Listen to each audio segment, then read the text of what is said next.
Hello and welcome to episode 5 of Diary of a Folk Witch. My name is Zanna and I am a practicing priestess, doula and animistic folk witch living in Lancashire. Here I will share with you a blend of essays and diary entries that allow you to peer into the very real world of a modern practicing traditional style folk witch and wise woman. You are invited into my innermost world of actual everyday living witchcraft. Everything from folklore to foraging, herbalism to urban homesteading, divination, spiritual practice and more.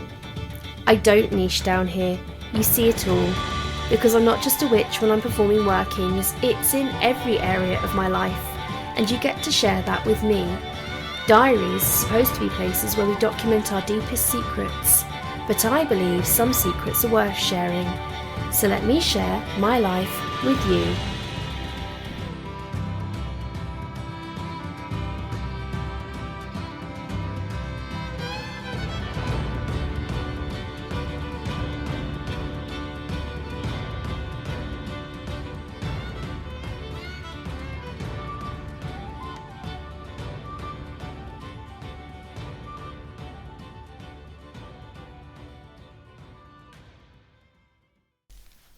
Not all harvests look the same. Date: August 31st, 2023. Moon phase: full moon, super blue moon. Location: home, Lancashire, UK. Weather: chill, overcast and periodic rain. I have woken up this morning and there is a distinct smell of autumn in the air. The air smells crisp, the sky looks subdued, and there is a sense of impending change afoot. All things the folk witch is well accustomed to observing. You see, for most of those who practice folk ways and witchcraft, we see ourselves as very much part of the land, married to it in sacred union through spirituality and wise folk practices. We know and understand the cyclic seasons of the earth and over time have come to recognise the powerful signs of weatherways, bird movements, animal behaviours, plant cycles and more, all little patterns that inform the wise folk of what is going on in the world around them and how the earth is moving through its annual journey around the sun. As well as the autumnal waves gently creeping in across the land, another energy fills the landscape. That of this month's supermoon, which is also a blue moon. Being a woman, I am well aware of how much the lunar energies pull at my own. Many women find that their menstrual cycles tie in with either the new or full moon, and as any birth doula or midwife can tell you, the full moon is usually the calendar month's most busy period for giving birth. But it's not just women who are affected by the moon, all genders are, because we are human, and our existence is heavily influenced by both the sun and the moon, and this moon seems stronger than usual. There is a sense of excited tension in the air, like an orgasm building and waiting to release in ecstasy. People seem much more tense than usual, like everyone is on tenterhooks waiting for a storm to finally break. I have observed people being more snappy at one another over the last few days, but then make up quickly afterwards. Children too also seem to have more tantrums at the moment, but then quickly find joy and distraction again. It really does feel as though that the full moon is all about unblocking of energies and blocked up emotions, releasing them, healing and then moving on. For those of you who don't know, a blue moon refers to a second full moon that occurs in one calendar month, and a supermoon is when a full moon occurs at the closest point to the Earth during its lunar orbit. Having both a blue moon and a supermoon is somewhat uncommon, with the next one said to be occurring in 2037. Our current full moon is in Pisces, a time of heightened emotion, desire and intuition. It is perhaps then no wonder why so many people are feeling the need to suddenly express and relieve themselves of burdensome feelings and emotions that may have been holding them back or causing creative blockages.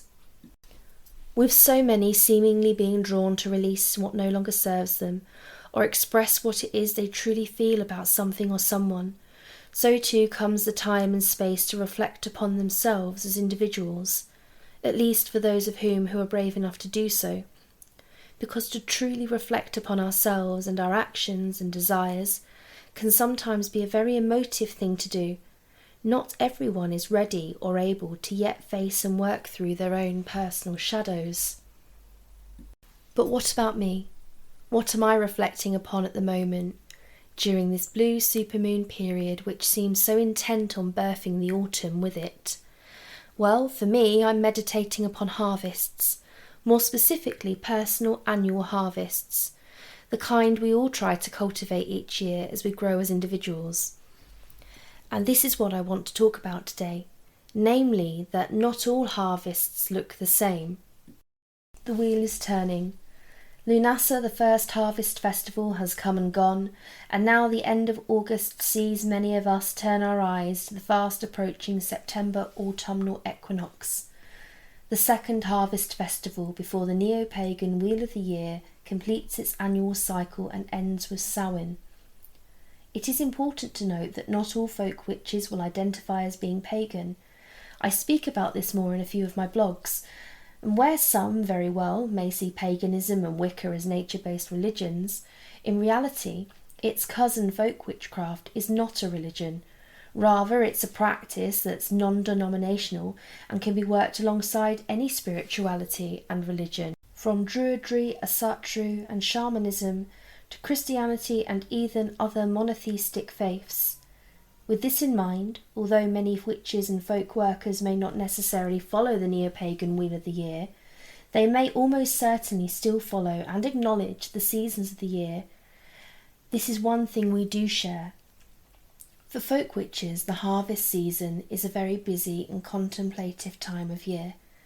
Whether, like me, you are harvesting very real things from the garden and homestead, or you are assessing all that you have achieved and seemingly not achieved over the last year. This time of year seems to cyclically prompt many to personally reflect and take stock. For many, there will be a sense of pride and achievement. Academic years may have finished on a high for some students. Gardeners may now be harvesting and preserving bountiful crops, and others may even be looking to move into new employment during the autumn. This time of year often sees that there is a mixed sense of trepidation, excitement and pride. The seeds we have sown may have gone on to bear good fruit, and now there may be a period of rest over the winter, safe in the knowledge that all the hard work we did has paid off, and that should we want to, we can even begin to consider what new seeds and projects we may want to grow over the next season. But what about those whose seeds did not come out as bountifully as expected? What of those who perhaps feel as though they are only harvesting half of what they feel that they planted? For these people, this time of year can be frustrating and even emotionally difficult. Be it the gardener who found that poor weather impacted their crops, or the student who did not get the grades they wanted to get into the college or university they desired so much, or all those others who planted the seeds of projects and growth that did not fully come to pass. Today, this podcast is recorded for you as a message of encouragement. Over the years, I have learnt that it is a rare person to have an ecstatically abundant year every year, despite what some may boastfully claim. That just like with all things, we have our cycles and our tides. Why? Because we're human, and that's okay. For the most part, I have noticed that there seems to be 3 sorts of abundance and harvest years. The first is the sort of year that we all desire, where you find that you succeed in seemingly everything, that all the seeds you planted and the projects that you started all bring the biggest of harvests to you, and they're so abundant that you could share them with those you love, to the point where you're overflowing with abundance. The second sort of harvest could seem like the complete opposite to the first example. Perhaps you've been unwell or were distracted by pain or grief, or just lacked the impetus to really push yourself and manifest your desires. Whatever the reason, through fault or no fault of your own, you may not have achieved all that you wanted to. And finally, there is the third and final form of harvest, those awkward intermediate years when it's not been unsuccessful as such, but for whatever reason, You've been forced to stand still or slow down. Maybe you've been in a space of recovery, or perhaps you've been held up by a commitment. It might be that your progress has half got there, but elements outside of your control have impacted the full harvest result. In this instance, for whatever reason, your harvest seems a bit, well, meh. The latter example has been my year, and I will share some of that with you soon. As humans, we can often become sad, frustrated, or disillusioned when our personal harvest does not bear the fruit that we wanted or expected. Metaphorically speaking, it may feel like we planted strawberries and then ended up with pungent onions instead. The good news is both are still a harvest, and both can certainly still be used. Okay, it isn't what we thought we were going to come away with, but again, metaphorically speaking, we can still use those onions for food and even store those onions for the winter. The same can be said of our more personal harvests. Unfortunately, for many, we tend to get so hung up on what we did not achieve that we fail to appreciate what we are coming away with. For the student who did not get the grades they wanted, time, health, patience, perseverance, they're all things that they can use to start again, and this time from a place of experience. For the person who entered employment and found that it turned out not really to be for them, they could potentially see out their contract and then look for new employment. There seems to be an unfair and unrealistic social expectation that as civilised humans we should be achieving to the extreme every year, and unfortunately in the Western world this pressure sets in very early, with children as young as 7 years old having an absurd amount of pressure applied to them in order to achieve well in their SATs. The social and academic pressure only increases with every year that passes, to the point where as adults we are often led to believe that we are failing if we are not cultivating ourselves in some new and dynamic way every year. A perfect example of this might be the 2020 lockdown due to coronavirus. Lockdown presented many with the perfect opportunity to stay home and rest, to protect their immune system and be well. And yet, social media was absolutely flooded with courses that had now swapped from being in-person attendance to offering virtual attending. Many adverts were actively promoting to sign up to courses during lockdown to avoid boredom. Now, I don't know about you, but boredom is not a bad thing in my personal little world. Some of my best creations were born when I was bored. It gave me time and space for creative sparks to be birthed. Hobbies such as sourdough making and DIY rocketed during lockdown. Now, some of this is pure human nature. We are very much a doing creature. By doing things and learning new skills, we have learned and evolved as a human race. We naturally lean towards hobbies as both a form of growth and as a coping mechanism, a way of debriefing from the day-to-day obligations of our life. But what made the pandemic a little bit different was that capitalism did seem to be exploiting this natural human behaviour to grow and cultivate ourselves, and instead push an agenda of, don't just sit there, do something. It's this sort of do or die attitude, and that don't just sit there, do something, that is sucking so much joy out of life. Culturally, we have been trained to keep pushing ourselves, and when we do not push ourselves, or we attempt to slow down for a few months or so, we are thought of as lazy. This attitude can lead people into anxiety and depression, because when there is a distinct need to rest and take a step back, we emotionally beat ourselves up for fear of what others might think of us. A perfect example of this would be when women want to observe the 4th trimester after giving birth, or when fathers want to take paternity leave. So many parents are made to think that they're being lazy for wanting to retreat and hibernate from the world and bond with their baby. That the parent should somehow have bounced back already and be back to pre-pregnancy shape and switched from breast to formula and back to work. And then society wonders why postnatal depression is sky high and why so many relationships break down. Perhaps it has something to do with that old don't just sit there, do something mentality. It leaves little space to rest, play, and connect. All of this directly feeds back into how we personally view our annual harvests between now and the calendar new year. Instead of looking at the parts of our harvests that did not grow as well as we were hoping to with compassion and a growth mindset, we often panic and retreat into pessimism. I was very much this person once. It has taken a really long time to unlearn so many of our unrealistic social expectations. It took me a long time to look at my harvests in love, even when the bounty was small. But when you do start to do this, interesting growth starts to happen. When you show yourself compassion, you sit in a powerful place of being able to clearly reflect on what went well and what did not. From there, you can troubleshoot the issues. For example, you may have taken a course or started a hobby and realised that the reason it did not work out was not because you're rubbish and unskilled, but purely because you are not so passionate about it. Perhaps you were even unwell or busy.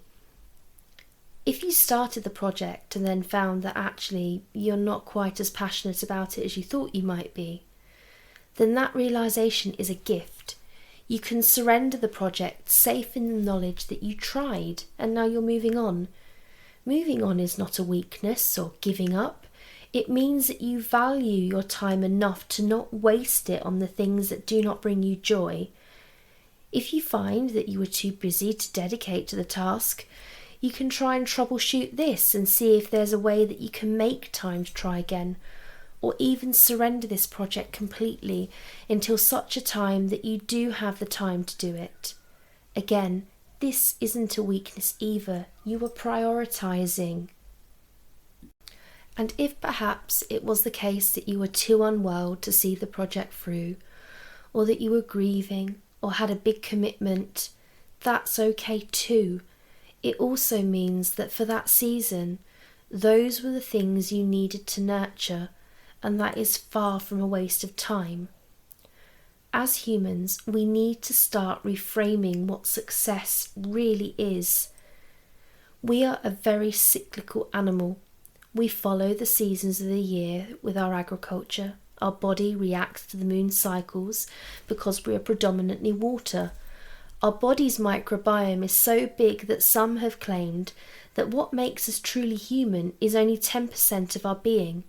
The rest is bacterial. And even bacteria and viruses can demonstrate certain cyclical habits. As a cyclical creature, it is natural for us to slow down and reflect upon our harvest seasons, but it's not natural for us to beat ourselves up, because some years we have more time and energy than others, and that's okay. For me, the last year has been one of those intermediate years. Last year, I trained and qualified as a birth doula and a baby-wearing consultant. I also initiated as a priestess. Samhain 2021 to Samhain 2022 was a huge period of growth for me. Then, in November last year, I gave birth to our son. I started the 2022 to 2023 Wheel of the Year in the bliss of love and bonding. I also started my herbal medicine foundation in the hopes of one day becoming a clinical herbalist. But I was also hit with virus after virus from December to April, hardly surprising when my daughter had started nursery school. As a former nursery nurse and youth worker myself, I know only too well that nurseries are pure viral factories for children to mix and share in, creating new variants of not so pleasant illnesses. This then led me to falling behind on some of my studying and having to ask for a deadline extension, something I do not think I've ever had to do before. Thankfully, it was granted with kindness and compassion, and I'm doing really well with my studying now. When it came to gardening, we had quite a poor bounty this year. With so much rain and hardly any sun this summer, we have no apples or plums, hardly any raspberries, and my mullein, coltsfoot and evening primrose did not fare well at all. But we did have a bounty of blackberries that I've been able to preserve, and my chamomile and calendula have survived. Now, the old Xana would have been really frustrated at this, because compared to the last Wheel of the Year cycle, when you compare the two, I might have looked at it and felt like I've not achieved much at all. But witchcraft, meditation, and working with my ancestors and spirits of the land have taught me differently. I'm now able to reframe my thinking and see that actually this Wheel of the Year has seen me safely birth my baby and breastfeed. My body has triumphed over a nasty onslaught of some pretty horrific viruses, including pneumonia. I've expanded my garden's medicinal patch and cultivated chamomile and calendula. I've foraged and preserved foods and expanded my writing and created a podcast. If we try to define ourselves by the things we did not achieve, we end up not seeing the abundance of blessings around us. So I chose this year, and indeed in other recent years, to look at the things I did achieve instead of focusing on the things that didn't come to pass. In terms of what others may have achieved this year, my achievements may look modest to some, they may look great to others, but I don't care really how other people perceive my achievements.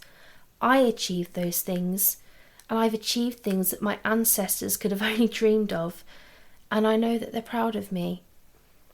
So whatever you're harvesting this season, be they big, modest or small, be kind to yourself. Try to reframe the narrative of the story to truly reflect your wonderful experiences. And remember, even if you are unsatisfied, it's far from over. Every passing moment offers a new opportunity to start again.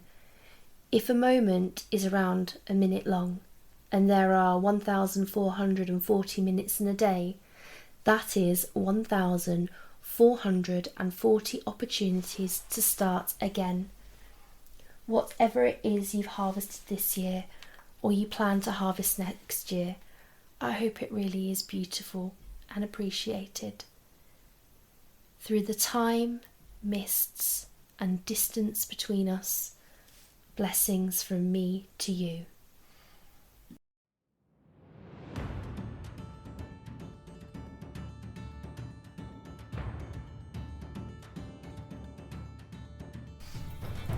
Thank you so much for listening to this week's podcast, and also a huge thank you to those of you who reached out to me over social media platforms such as Instagram and Facebook to say how much you're enjoying the podcast or have asked about collaborations. Unfortunately, I'm not yet in a position to do collabs yet, but I hope to be in time. Another thank you goes out to all the people who had previously signed up to my premium content subscription service. As some of you may be aware, I'm actually in the process of switching over to Patreon, so there's been a temporary pause in the premium content at the moment, but please keep an ear out, and as soon as I make the switch over to Patreon, you guys will be the first to know. Thank you again for listening today. Through the time, mists and distance between us, blessings from me to you.